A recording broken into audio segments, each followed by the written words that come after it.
foi. Par sa foi, ça veut tout simplement nous dire que lorsque nous sommes en face, ou bien lorsque nous serions en face des géants durant cette année, le regard sera important. La considération du géant sera importante. C'est pour cela que la Bible dit, soyez transformés par le renouvellement de votre intelligence. L'opportunité, c'est une occasion favorable. L'opportunité, c'est une occasion à saisir. Et nous aimons tous des bonnes opportunités.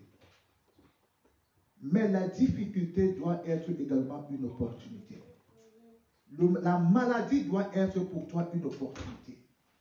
Le chômage doit être une opportunité. Le célibat doit être une opportunité. La stérilité devra être pour nous des opportunités à saisir pour voir la manifestation de la gloire de Dieu.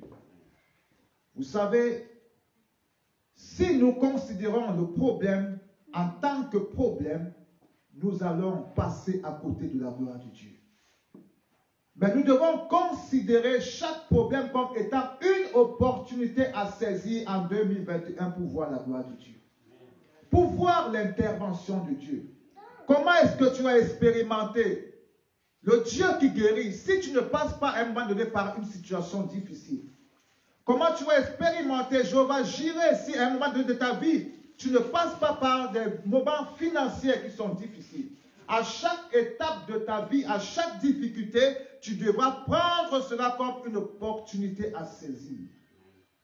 Une opportunité à saisir. Quand, sur le champ de bataille, David a vu Goliath, il a vu Goliath comme étant une opportunité à saisir. Il n'a pas fui le problème, alors que beaucoup de personnes fuient le problème.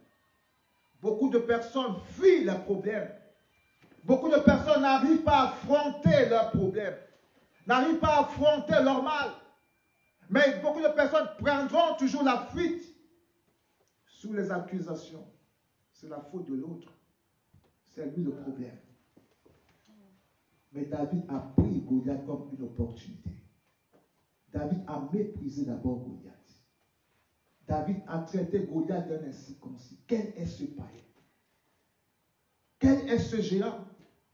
Quel est cet homme qui insulte le peuple de Dieu, qui insulte ma nation, qui insulte mon peuple? Quel est cet incirconcis? David a méprisé Goliath. Tu dois mépriser ton problème. Mais ça sera ta foi. Tu méprises ce problème. Tu le traites d'incirconcis. Et si tu es dans ta famille, dis-toi que tu es le David de ta famille pour faire tomber le géant. Goliath était face à un peuple si nombreux. Quelquefois, Dieu veut résoudre un contentieux avec un méchant de ta famille. Mais il attend que tu te révèles comme le David qui va l'affronter. Combien de personnes dérangent les membres de ta famille? Combien de personnes sont assises dans leur mal, en train de perturber la vie de toute une génération? Mais tu es là en tant que chrétien. Lève-toi comme David pour mettre fin à cela dans ta famille. Pour que ta famille soit sauvée. Pour que ta famille soit libérée. Pour que ta famille soit affranchie de ces personnes, de ces esprits-là qui perturbent toute une génération. Tu es le David de ta famille. Prends l'esprit qui domine dans ta famille comme étant une opportunité pour toi de le renverser. De le détruire. De le renverser. Qui es-tu, grande montagne, devant Zorobabel? Qui es-tu devant moi? C'est la question que tu devras te poser problème après problème. Mais qui es-tu devant moi? Alors quand tu dis qui es-tu devant moi, tu te considères comme étant supérieur. Tu voudrais dire à la situation, en réalité, tu n'as aucun droit même d'être là. Ce n'est pas ta place là. Ce n'est pas ta place. Donc cette année, je vous encourage à prendre chaque problème comme étant une opportunité. Je vous demande à ceux qui ont besoin d'une intervention de Dieu. Prenez cela comme une opportunité à saisir pour voir la gloire de Dieu. À ceux qui ont besoin, ou bien à celles qui ont besoin d'enfants, prenez cela cette année comme étant une opportunité de voir la gloire de Dieu. La Bible dit que regardez comme un sujet de gens complets, toutes les épreuves. Pourquoi? Parce que l'épreuve doit être une opportunité à saisir. Donc cette année, qu'importe ce qui va te perturber, lève-toi, prends ça comme une opportunité à saisir. Et c'est un engagement que je prends ce matin. Je prends l'engagement de saisir chaque problème comme étant une opportunité pour voir la gloire de Dieu.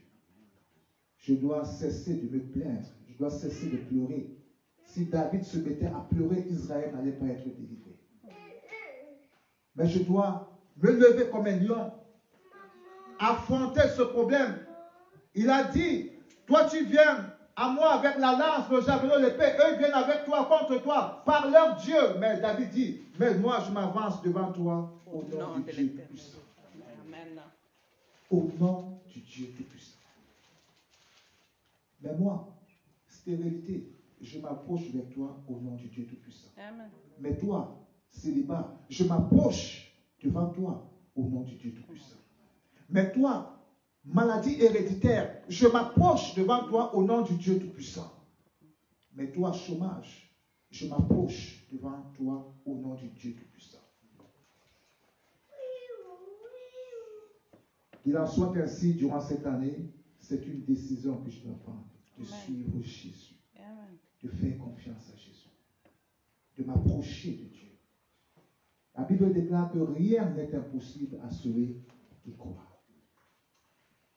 À celui qui croit, rien n'est impossible.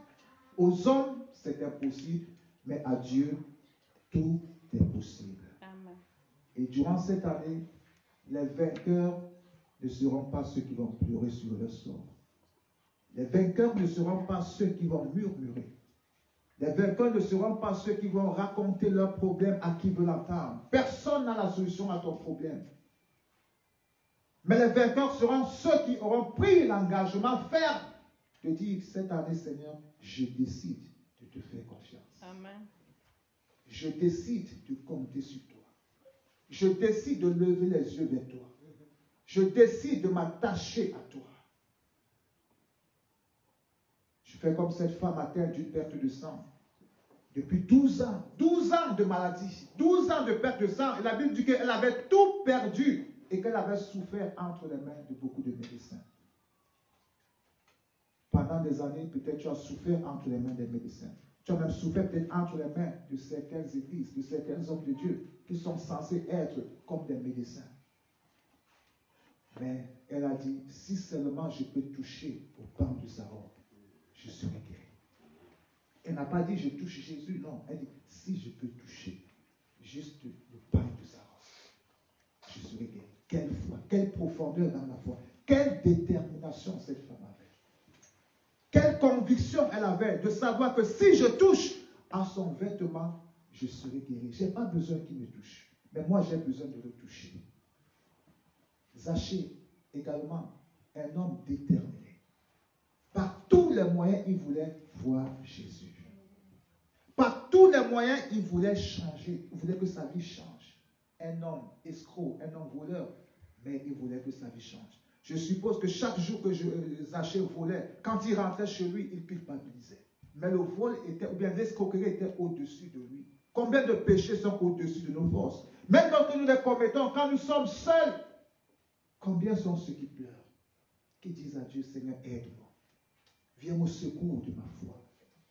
Mais Zachée, malgré ça, il a dit, il faut que je touche, je vois Jésus. Amen. Il faut que je le voie.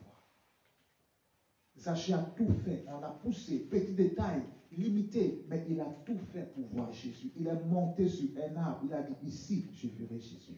Mais quand Jésus avance, Jésus s'arrête là où était Zachée. Il dit, ce soir, le salut vient dans ta maison. Amen. C'est la foi, la détermination. Je suis décidé à voir la gloire de Dieu. Je suis décidé à voir mon problème changer. Je suis décidé à voir ce Goliath tomber. Je suis décidé à voir cette montagne être déplacée alors je prends un engagement de faire confiance à Dieu, de chercher Dieu par tous les moyens, de chercher Dieu. La Bible dit que rien ne manque à celui qui le cherche. Rien. Alors c'était cet encouragement que j'avais besoin de vous donner avant de célébrer cette année par des cantiques de louange et d'adoration. Parce que Dieu est fidèle. Et je sais qu'il le sera encore plus fidèle dans ta vie, mais il te suffira de prendre des risques. Faire confiance à Dieu, il y a des sacrifices à faire.